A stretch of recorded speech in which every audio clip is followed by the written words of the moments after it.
साथियों, आज की इस क्लास में मैं आप लोगों के लिए लेके आया हूँ उत्तर प्रदेश पुलिस कांस्टेबल भर्ती परीक्षा का प्रैक्टिस सेट नंबर 9। तो साथियों, वीडियो को बिना स्किप के अंत तक देखें, क्योंकि आपको पता है मैं अपने प्रत्येक वीडियो में प्रीवियस क्वेश्चन लेके आता हूँ।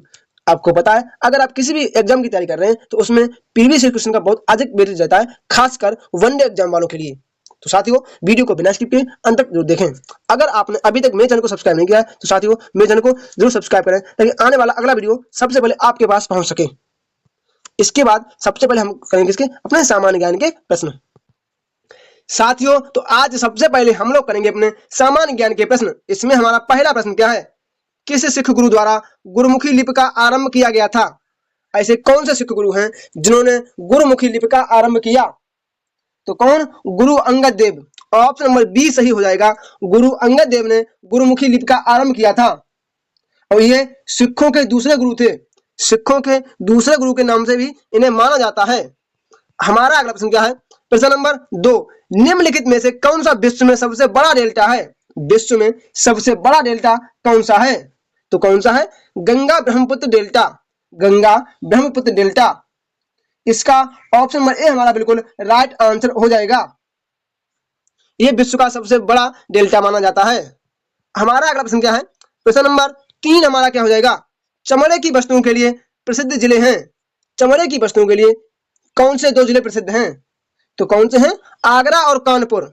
ऑप्शन नंबर डी हमारा राइट आंसर हो जाएगा। आगरा और कानपुर में चमड़े की वस्तुओं के लिए बहुत ही प्रसिद्ध माना जाता है। हमारा अगला प्रश्न क्या है? प्रश्न नंबर 4 हमारा क्या हो जाएगा? भारत में प्रवासी भारतीय दिवस कब मनाया जाता है? भारत में प्रवासी भारतीय दिवस कब मनाया जाता है? तो कब? 9 जनवरी। ऑप्शन नंबर डी हो जाएगा। 9 जनवरी हमारा राइट आंसर हो जाएगा। हमारा अगला प्रश्न क्या है? प्रश्न नंबर 5, भारतीय संविधान की प्रस्तावना में समाजवादी शब्द किस संशोधन के तहत जोड़ा गया? भारतीय संविधान की प्रस्तावना में समाजवादी जो शब्द है ये किस संविधान संशोधन के तहत जोड़ा गया था? तो कौन सा? 42वां संविधान संशोधन। ऑप्शन नंबर ए हो जाएगा। 42वां संविधान संशोधन। ये कब हुआ था? तो ये 1976 में ये संविधान संशोधन किया गया था। हमारा अगला प्रश्न क्या है? प्रश्न नंबर 6, देवा शरीफ मेला उत्तर प्रदेश में कहां लगता है? जो देवा शरीफ मेला है ये यूपी के किस शहर या किस जिले में आयोजित किया जाता है? तो कहां? बाराबंकी। ऑप्शन नंबर बी हमारा राइट आंसर हो जाएगा। बाराबंकी में आयोजित किया जाता है। हमारा अगला प्रश्न क्या है? प्रश्न नंबर 7, निम्न में से कौन चिली की राजधानी है? इनमें से कौन चिली की राजधानी है? तो आपको पता है सेंटियागो। सेंटियागो चिली देश की राजधानी है। हमारा अगला प्रश्न क्या है? प्रश्न नंबर 8, वैजयंती माला का संबंध किस नृत्य से है? जो वैजयंती माला है इसका संबंध किस नृत्य से है? तो किसके? भरतनाट्यम। ऑप्शन नंबर सी हमारा राइट आंसर होगा। भरतनाट्यम से इसका संबंध है। हमारा अगला प्रश्न क्या है? प्रश्न नंबर 9, जीव कोशिकाओं में आनुवांशिक लक्षणों के नियंत्रण में निम्नलिखित में से कौन सा उत्तरदायी है? मतलब कौन सा उत्तरदायी है? तो आनुवांशिक लक्षणों में आपको पता है कौन? अगर आपके लक्षण जो मम्मी पापा के लक्षण आते हैं वो किससे आते हैं? डीएनए से मम्मी और पापा के लक्षण जो है ना उनके पुत्र पुत्री में स्थानांतरित होते हैं। तो क्या हो जाएगा? ऑप्शन नंबर डी, डीएनए हमारा बिल्कुल सही आंसर हो जाएगा। हमारा अगला प्रश्न क्या है? प्रश्न नंबर 10, उत्तर प्रदेश को कितने भौतिक भागों में विभाजित किया जा सकता है? यूपी को कितने भौतिक भागों में विभाजित किया गया है? तो कितने? 3 भागों में विभाजित किया गया है। नंबर 1 भावत क्षेत्र, नंबर 2 तराई क्षेत्र, नंबर 3 मध्य का मैदान या दक्षिणी पठार। हमारा अगला प्रश्न क्या है? प्रश्न नंबर 11, निम्नलिखित में से क्या जल से हल्का होता है? इनमें से ऐसा कौन सा तत्व है जो जल से हल्का है? तो कौन? सोडियम जल से हल्का होता है तथा इसे सोडियम को कहां रखा जाता है? सोडियम को रखा जाता है मिट्टी के तेल में से रखा जाता है। हमारा अगला प्रश्न क्या है? प्रश्न नंबर 12, निम्नलिखित में से कौन पद्म विभूषण पुरस्कार 2020 का विजेता नहीं है? 2020 में किसे पद्म विभूषण पुरस्कार नहीं दिया गया था? तो किसे? मैरी कॉम को।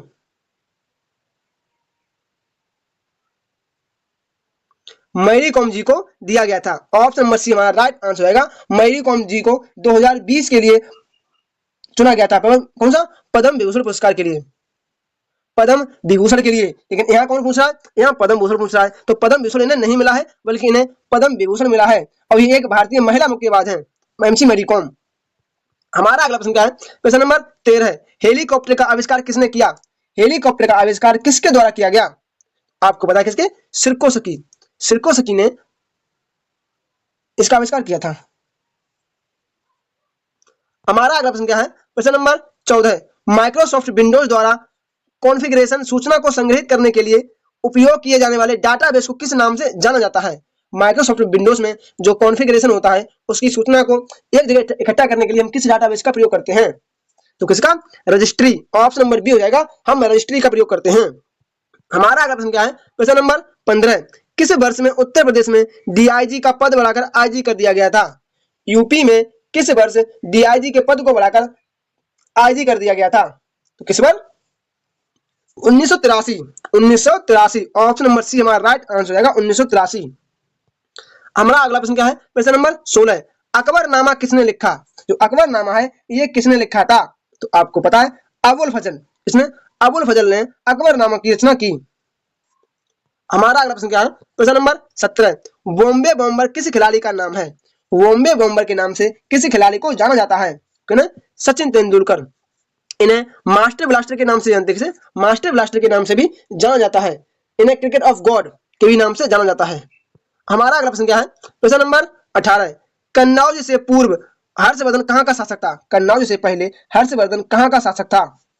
तो कन्नौज से पूर्व हर्षवर्धन थानेश्वर कहाँ का? थानेश्वर का शासक था। थानेश्वर का शासक था। अब हमारा अगला प्रश्न क्या है, प्रश्न नंबर 19 हमारा क्या हो जाएगा, एक नया राज्य बनाने में संवैधानिक संशोधन के लिए कैसा बहुमत चाहिए? एक नए राज्य के निर्माण के लिए हमें संवैधानिक संशोधन में किस प्रकार का बहुमत चाहिए? तो कैसा? साधारण बहुमत। साधारण बहुमत से हम इसे कर सकते हैं। और आर्टिकल पूछा जाए तो कौन सा? अनुच्छेद 3 के तहत। अनुच्छेद 3 के तहत हम संशोधन कर सकते हैं। हमारा अगला प्रश्न क्या है, प्रश्न नंबर 20, निम्न में से किस स्थान पर 19वें एशियाई खेल 2022 आयोजित किए गए? 2022 में एशियाई खेलों का आयोजन कहाँ किया गया है? तो कहाँ? चाइना में किया गया है। ऑप्शन नंबर डी हमारा राइट आंसर होगा, चाइना में किया गया। हमारा अगला प्रश्न क्या है, प्रश्न नंबर 21, परमाणु बम बनाने के लिए सामान्यतः निम्नलिखित में से किस तत्व का प्रयोग किया जाता है? परमाणु बम को बनाने के लिए किस तत्व का प्रयोग किया जाता है? तो किसका? यूरेनियम। यूरेनियम बहुत ही एक मुख्य पार्ट होता है जिसका हम प्रयोग करते हैं। परमाणु बम जो है ना ये नाभिकीय विखंडन पर कार्य करता है। परमाणु बम नाभिकीय विखंडन पर कार्य करता है। हमारा अगला प्रश्न क्या है, प्रश्न नंबर 22, भारत में प्रथम महिला पुलिस स्टेशन का उद्घाटन कहाँ किया गया था जिसने हाल ही में 45वीं वर्षगांठ मनाई? भारत में पहला महिला पुलिस स्टेशन का उद्घाटन कहाँ किया गया था? तो कहाँ किया गया था? Option number C, Kozhikode. Kozhikode में किया गया था। कोझिकोड में किया गया था। और कब किया गया था? 1973 में किया गया था। हमारा अगला प्रश्न क्या है, प्रश्न नंबर 23, संयुक्त राष्ट्र संघ का महासचिव बनने वाला पहला अफ्रीकी कौन था? संयुक्त संघ का महासचिव का अध्यक्ष बनने वाला प्रथम अफ्रीकी व्यक्ति कौन था? तो कौन थे? बुबरोस घाली। बुबरोस घाली। हमारा अगला प्रश्न क्या है, प्रश्न नंबर 24, नाबार्ड की स्थापना किस वर्ष हुई थी? जो नाबार्ड है इसकी स्थापना किस वर्ष हुई थी? तो नाबार्ड की स्थापना हुई थी कब? 1982। ऑप्शन नंबर डी हमारा राइट आंसर होगा, 1982। नाबार्ड की स्थापना शिवरमन समिति, किसके? शिवरमन समिति के आधार पर की गई थी। हमारा अगला प्रश्न क्या है, प्रश्न नंबर 25, ब्लैक फॉरेस्ट कहाँ पाए जाते हैं? ब्लैक फॉरेस्ट है ये कहाँ पाए जाते हैं? आपको पता है ब्लैक फॉरेस्ट जर्मनी में पाए जाते हैं। कहाँ? जर्मनी में ब्लैक फॉरेस्ट पाए जाते हैं। और ये कहाँ? राइन नदी के तट पर, राइन नदी की घाटी में स्थित है। हमारा अगला प्रश्न क्या है, प्रश्न नंबर 26, फ्यूज किस सिद्धांत पर कार्य करता है? जो फ्यूज है ये किस सिद्धांत पर कार्य करता है? तो आपको पता है फ्यूज विद्युत ऊष्मीय के प्रभाव पर, किसके? विद्युत ऊष्मीय के प्रभाव पर कार्य करता है। ऑप्शन नंबर डी हमारा बिल्कुल राइट आंसर हो जाएगा। हमारा अगला प्रश्न क्या है, प्रश्न नंबर 27 हमारा क्या हो जाएगा? साथियों अगर आपने अभी तक मेरे चैनल को सब्सक्राइब नहीं किया है तो दोस्तों मेरे चैनल को जरूर सब्सक्राइब करें ताकि आने वाला अगला वीडियो सबसे पहले आपके पास पहुंच सके और आपकी तैयारी में 4 चांद लग सकें। साथियों क्वेश्चन नंबर 27 हमारा क्या हो जाएगा, कौन सी घटना असहयोग आंदोलन को वापस लेने का मुख्य कारण था? ऐसी कौन सी घटना हुई जिसके कारण महात्मा गांधी जी को असहयोग आंदोलन को वापस लेना पड़ा? तो कौन सी? चौरा चौरी कांड। ऑप्शन नंबर बी हमारा राइट आंसर हो जाएगा, चौरा चौरी कांड। चौरा चौरी कांड कहाँ हुआ था? तो कहाँ? गोरखपुर। गोरखपुर में चौरा चौरी कांड हुआ था। हमारा अगला प्रश्न क्या है, प्रश्न नंबर 28 हमारा क्या हो जाएगा, कैशलेस लेन देन को बढ़ावा देने के लिए भारत सरकार द्वारा किस समिति का गठन किया गया? कैशलेस लेन देन को बढ़ावा देने के लिए भारत सरकार ने किस समिति का गठन किया गया था? तो किसका किया? नीरज कुमार गुप्ता समिति। नीरज कुमार गुप्ता समिति का जो गठन है वह इसलिए किया गया था ताकि कैशलेस लेन देन हो सके, जैसे फोन पे, गूगल पे, पेटीएम, भारत पे, भूमि यूपीआई, बहुत सारे हैं, उसके बाद ये सभी आए थे। हमारा अगला प्रश्न क्या है? प्रश्न नंबर 29 हमारा क्या हो जाएगा? लाल मृदा उत्तर प्रदेश के किन जनपदों में मुख्य रूप से पाई जाती है? जो लाल मृदा है यूपी के किन जिलों में बहुत ही मुख्य रूप से पाई जाती है? तो कहां? मिर्जापुर और सोनभद्र। मिर्जापुर और सोनभद्र में पाई जाती है। हमारा अगला प्रश्न क्या है? प्रश्न नंबर 30। किस नगर को इलेक्ट्रॉनिक नगर कहा जाता है? इनमें से ऐसा कौन सा नगर है जिसे इलेक्ट्रॉनिक नगर के नाम से जाना जाता है? तो कौन सा? बेंगलुरु। आपको पता है बेंगलुरु को जाना जाता है। इसे सिलिकॉन वैली भी इसे सिलिकॉन वैली भी कहा जाता है। हमारा अगला प्रश्न क्या है? प्रश्न नंबर 31। विश्व स्वास्थ्य संगठन का मुख्यालय कहाँ है? WHO का मुख्यालय कहाँ है? तो WHO मुख्यालय कहाँ है? जिनेवा। ऑप्शन नंबर बी हमारा राइट आंसर होगा, जिनेवा। WHO की स्थापना 7 अप्रैल 1948 WHO की स्थापना 7 अप्रैल 1948 में की गई थी। हमारा अगला प्रश्न क्या है? प्रश्न नंबर 32। गंगा नदी उत्तर प्रदेश के किस जनपद से राज्य में प्रवेश करती है? गंगा है यूपी के किस जिले से प्रवेश करती है? तो कहां से? बिजनौर। बिजनौर से प्रवेश करती है और बलिया से बाहर निकलती है। बिजनौर से प्रवेश करती है और बलिया से बाहर निकलती है। हमारा अगला प्रश्न क्या है? प्रश्न नंबर 33। EME मंदिर जिसे दक्षिणामूर्ति मंदिर भी कहा जाता है भारत के किस शहर में स्थित है? EME मंदिर जिसे दक्षिणामूर्ति मंदिर भी कहा जाता है यह भारत के किस राज्य में है? तो कहां है? गुजरात। गुजरात के बड़ोदरा में है। गुजरात के बड़ोदरा में स्थित है। हमारा अगला प्रश्न क्या है? प्रश्न नंबर 34 हमारा क्या हो जाएगा? सिक्का निर्माण अधिनियम 2011 के अनुसार विभिन्न मूल्य वर्ग के सिक्कों की रूपरेखा तैयार करने तथा ढलाई की जिम्मेदारी किसकी है? सिक्का निर्माण अधिनियम 2011 के अनुसार विभिन्न मूल्य वर्गों के सिक्कों की रूपरेखा तैयार करने तथा ढलाई की जिम्मेदारी किसकी है? तो इसकी जिम्मेदारी किसने है? भारत सरकार। भारत सरकार ने इसकी जिम्मेदारी ले रखी है। हमारा अगला प्रश्न क्या है? प्रश्न नंबर 35। राष्ट्रीय पर्यावरण इंजीनियरिंग अनुसंधान संस्थान कहाँ है? राष्ट्रीय पर्यावरण इंजीनियरिंग अनुसंधान संस्थान कहाँ स्थित है? तो ये कहाँ है? ये है कहाँ? नागपुर। कहाँ? नागपुर में स्थित है। इसके ऑप्शन नहीं है, इसका आंसर है क्या? नागपुर। अब हमारा अगला प्रश्न क्या है? प्रश्न नंबर 36। सेब के फल में लाली का क्या कारण है? जो सेब का फल होता है वह लाल हो जाता है, एक किस कारण से होता है? तो किसके? एंथोसाइनिन। एंथोसाइनिन के कारण सेब जो है ना लाल हो जाता है। हमारा अगला प्रश्न क्या है? प्रश्न नंबर 37। उत्तर प्रदेश के किस जनपद को सरयू नहर परियोजना से लाभ नहीं है? यूपी का ऐसा कौन सा जिला है जिसको सरयू नहर से कोई लाभ नहीं है? तो कौन सा है? जौनपुर। जौनपुर को सरयू नहर से कोई भी लाभ नहीं है। अब हमारा अगला प्रश्न क्या है? प्रश्न नंबर 38। निम्न में कौन सा नया वायुसेना अध्यक्ष नियुक्त किया गया? इनमें से किनको नए वायुसेना अध्यक्ष के रूप में नियुक्त किया गया? तो किसने? VR Chaudhary. Option number D हमारा राइट आंसर रहेगा, VR चौधरी। साथियों, अगर आपने अभी तक मेरे चैनल को सब्सक्राइब नहीं किया है तो मेरे चैनल को जरूर सब्सक्राइब करें ताकि आप यूपी पुलिस की तैयारी को बहुत अच्छे ढंग से कर सकें। साथियों, तो अब हम लोग करेंगे अपने सामान्य हिंदी के प्रश्न। इसमें हमारा पहला प्रश्न क्या है? निम्नलिखित प्रश्न में 4 विकल्पों में से उस विकल्प का चयन करें जो दी गई लोकोक्ति के लिए सही अर्थ वाला विकल्प है। घर फूंक तमाशा देखना। घर फूंक कर तमाशा देखना, इस लोकोक्ति का अर्थ क्या हो जाएगा? तो क्या हो जाएगा? अपना ही नुकसान करके खुश होना। अपना ही नुकसान करके खुश होना। ऑप्शन नंबर डी हमारा राइट आंसर हो जाएगा। हमारा अगला प्रश्न क्या है? प्रश्न नंबर 115। वह लघुतम शब्दांश है जो शब्द के प्रारंभ में लगने वाले शब्दों का निर्माण करते हैं, उन्हें क्या कहते हैं? मतलब किसी शब्द के निर्माण में सबसे पहले हम किसका प्रयोग करते हैं? प्रत्यय या उपसर्ग?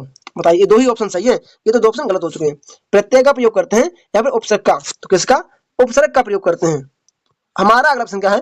प्रश्न नंबर 116। वखूबी, बदौलत एवं बनाम शब्द में आगत उपसर्ग है। वखूबी, बदौलत एवं बनाम शब्द में कौन सा आगत उपसर्ग है?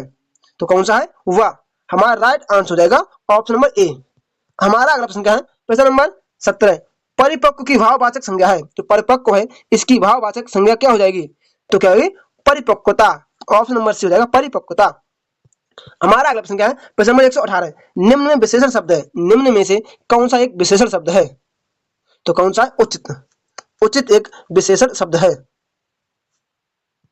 अब हमारा अगला प्रश्न क्या है, प्रश्न नंबर 119 हमारा क्या हो जाएगा, निम्नलिखित में से स्त्रीलिंग शब्द है, इनमें से कौन सा एक स्त्रीलिंग शब्द है, तो कौन सा है, गवेषणा, ऑप्शन नंबर हो जाएगा गवेषणा।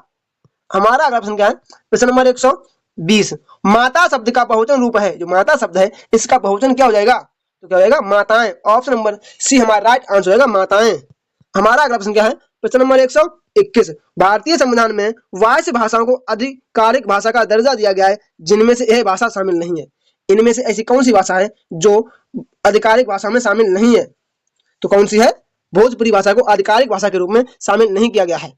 हमारा अगला प्रश्न क्या है, प्रश्न नंबर 122, आपके अवकाश का क्या हुआ कैसा वाक्य है, आपके अवकाश का हुआ क्या क्या हुआ, ये किस प्रकार का वाक्य है, ये किस प्रकार का वाक्य है, ये किस प्रकार का वाक्य है, ऑप्शन नंबर सी प्रश्नवाचक वाक्य है। हमारा अगला प्रश्न क्या है, प्रश्न नंबर 123, हाय वह मर गया, हाय शब्द के बाद प्रयुक्त होने वाला विराम चिन्ह कौन सा है, कौन सा आपको पता है, इसे क्या बोलते हैं अंग्रेजी में, एक्सक्लेमेटिव मतलब विस्मयवाचक चिन्ह, क्या विस्मयवाचक चिन्ह, ऑप्शन नंबर सी हो जाएगा। हमारा अगला प्रश्न क्या है, प्रश्न नंबर 124, संबंधवाचक सर्वनाम कौन सा है, इनमें से ऐसा कौन सा ऑप्शन है जो संबंधवाचक सर्वनाम के अंतर्गत आता है, तो कौन सा, जो, ऑप्शन नंबर ए हमारा राइट आंसर हो जाएगा। हमारा अगला प्रश्न क्या है, प्रश्न नंबर 125, निम्नलिखित में से कौन सा मूल स्वर नहीं है, इनमें से मूल स्वर कौन सा नहीं है, तो क्या है, ऑप्शन नंबर डी, ये मूल स्वर नहीं है, ये आ और ई से मिलकर बनता है। हमारा अगला प्रश्न क्या है, प्रश्न नंबर 126, उच्चार की दृष्टि से व्यंजन ड़ का स्थान है, इसका उच्चार स्थान क्या है, तो क्या जाएगा, ऑप्शन नंबर सी नासिका। हमारा अगला प्रश्न क्या है, प्रश्न नंबर 127, निम्नलिखित में तत्सम शब्द कौन सा है, इनमें से कौन सा एक तत्सम शब्द है, तो कौन है, दीपक। हमारा अगला प्रश्न क्या है, प्रश्न नंबर 128, ठीक समय पर आ जाना में कौन सा कारक है, ठीक समय पर आ जाना इसमें कौन सा कारक है, तो कौन सा है, अधिकरण कारक, में, पर, ये अधिकरण कारक के अंतर्गत आते हैं। हमारा अगला प्रश्न क्या है, प्रश्न नंबर 129, निम्नलिखित में से कौन सा शब्द प्रेरणात्मक क्रिया है, इनमें से कौन सा शब्द प्रेरणात्मक क्रिया के अंतर्गत आता है, तो क्या आता है, जीतना। साथियों जीतना हमारा राइट आंसर हो जाएगा।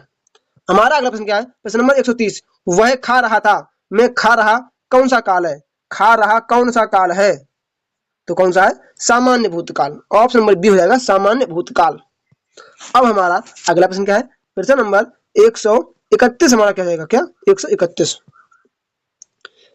जो शब्द लिंग वचन तथा काल के अनुसार नहीं बदलते उन्हें क्या कहते हैं, आपको पता है जो शब्द किसी लिंग वचन या काल के अनुसार नहीं बदलते हैं उन्हें अविकारी शब्द कहते हैं, क्या अविकारी शब्द कहते हैं। हमारा अगला प्रश्न क्या है, प्रश्न नंबर 132, संकलन शब्द का संधि विच्छेद बताइए, जो संकलन शब्द है इसका संधि विच्छेद क्या हो जाएगा, तो क्या होगा, समधन कलन, समधन कलन, तो हमारा राइट आंसर हो जाएगा ऑप्शन नंबर ए। हमारा अगला प्रश्न क्या है, प्रश्न नंबर 133, जिसमें चेतना ना हो वाक्यांश के लिए निम्नलिखित में कौन सा शब्द होगा, जिसमें चेतना ना हो इनमें से वाक्यांश के लिए कौन सा शब्द होगा, तो कौन सा होगा, ऑप्शन नंबर बी अचेतन हमारा राइट आंसर हो जाएगा। हमारा अगला प्रश्न क्या है, प्रश्न नंबर 134, शोषक शब्द का विपरीतार्थक चुनिए, शोषक है इसका हमें विपरीत अर्थ वाला शब्द बताना है, तो क्या होगा, पोषक, ऑप्शन नंबर बी हो जाएगा पोषक। साथियों अगर आपने अभी भी हमारे चैनल को सब्सक्राइब नहीं किया है तो मेरे चैनल को जरूर सब्सक्राइब करें ताकि आने वाला अगला वीडियो सबसे पहले आपके पास पहुंच सके। साथियों जैसे आपको पता है मैं हर बार प्रीवियस ईयर क्वेश्चन लेके आता हूं, तो प्रीवियस ईयर क्वेश्चन का वेटेज प्रत्येक परीक्षा में बहुत अधिक रहता है। हमारा अगला प्रश्न क्या है, प्रश्न नंबर 135, गंगा किसका पर्यायवाची है, जो गंगा है ये किसका एक पर्यायवाची शब्द है, तो किसका, भागीरथी, ऑप्शन नंबर ए हो जाएगा भागीरथी। हमारा अगला प्रश्न क्या है, प्रश्न नंबर 136, शहद लगाकर चाटना मुहावरे का क्या अर्थ होता है, शहद लगाकर चाटना इस मुहावरे का क्या अर्थ हो जाएगा, तो क्या बेकार की वस्तु संभाल कर रखना, बेकार की वस्तु संभाल कर रखना। हमारा अगला प्रश्न क्या है, प्रश्न नंबर 137, चरण कमल बंधव हरिराई इसमें कौन सा अलंकार है, चरण कमल बंधव हरिराई में किस प्रकार का अलंकार है, तो कौन सा है, रूपक अलंकार है, ऑप्शन नंबर बी हो जाएगा रूपक अलंकार। हमारा अगला प्रश्न क्या है, प्रश्न नंबर 138, द्रोण का अर्थ है, जो द्रोण है इसका अर्थ क्या हो जाएगा, तो क्या हो जाएगा, द्रोण या कौवा, ऑप्शन नंबर सी हो जाएगा द्रोण और कौवा। हमारा अगला प्रश्न क्या है, प्रश्न नंबर 139, अभय अभय शब्द युग्म का सही अर्थ बताइए, अभय और उभय इसका हमें सही अर्थ बताना है। तो देखो अभय का होता है क्या, निर्भय, उभय माने होता है दोनों। तो ऑप्शन नंबर सी हमारा राइट आंसर हो जाएगा। हमारा अगला प्रश्न क्या है, प्रश्न नंबर 140। तीन बेड़ियां मिलती हैं जहां, तीन बेड़ियां मिलती हैं जहां, इसमें कौन सा समास है? तो कौन सा? बहुव्रीहि समास हमारा राइट आंसर हो जाएगा। तीन बेड़ियां मिलती हैं जहां, उसमें बहुव्रीहि समास है। अब हमारा अगला प्रश्न क्या है, प्रश्न नंबर 145। क्या 145? इनमें से विदेशी शब्द बताइए। इनमें से कौन सा विदेशी शब्द है? तो क्या दौरान। ऑप्शन नंबर डी हमारा राइट आंसर हो जाएगा, दौरान। हमारा अगला प्रश्न क्या है, प्रश्न नंबर 146 हमारा क्या हो जाएगा, रक्त मांस के सड़े फंक से उमड़ रही है महाघोर दुर्गंध, रुद्ध हो उठती है श्वासा। इसमें आपको पता है बहुत घिन आ रही है। क्या इन्होंने बहुत दुर्दशा का प्रयोग किया गया है। इसमें कौन सा रस होगा बताओ आप लोग? तो कौन सा होगा? बी, रौद्र रस का प्रयोग किया गया है। हमारा अगला प्रश्न क्या है, प्रश्न नंबर 147। साकेत महाकाव्य के रचयिता कौन है? साकेत महाकाव्य, इसकी रचना किसने की है? आपको पता है साकेत महाकाव्य की रचना किसने की है? हमारा अगला प्रश्न क्या है, प्रश्न नंबर 148। कामायनी महाकाव्य के रचयिता कौन है? कामायनी महाकाव्य के रचयिता कौन है? कामायनी महाकाव्य के रचयिता कौन है? तो कौन है? जयशंकर प्रसाद। ऑप्शन नंबर सी हमारा राइट आंसर हो जाएगा, जयशंकर प्रसाद। हमारा अगला प्रश्न क्या है, प्रश्न नंबर 149। पृथ्वी और रासव किस काल की रचना है? पृथ्वी और रासव है, ये किस काल की रचना है? किसकी है? रीत काल की रचना है। ऑप्शन नंबर सी हमारा राइट आंसर है, रीत काल। हमारा अगला प्रश्न क्या है, प्रश्न नंबर 150। साथियों इस क्वेश्चन का आंसर आप सभी लोग मुझे मेरे कमेंट बॉक्स में कमेंट करके जरूर देंगे। साथियों आज की ये क्लास आपको कैसी लगी कृपया मुझे मेरे कमेंट बॉक्स में कमेंट करके जरूर बताएं। अगर आपको क्लास अच्छी लगे तो कृपया मेरी क्लास को लाइक, शेयर तथा चैनल को सब्सक्राइब जरूर करें। अपने दोस्तों के पास शेयर तो करते रहें ताकि वह लोग भी यूपी पुलिस की तैयारी बहुत अच्छे ढंग से कर सकें। तो चलिए साथियों मिलते हैं अपने अगले वीडियो में, तब तक के लिए जय श्री राम, राधे राधे।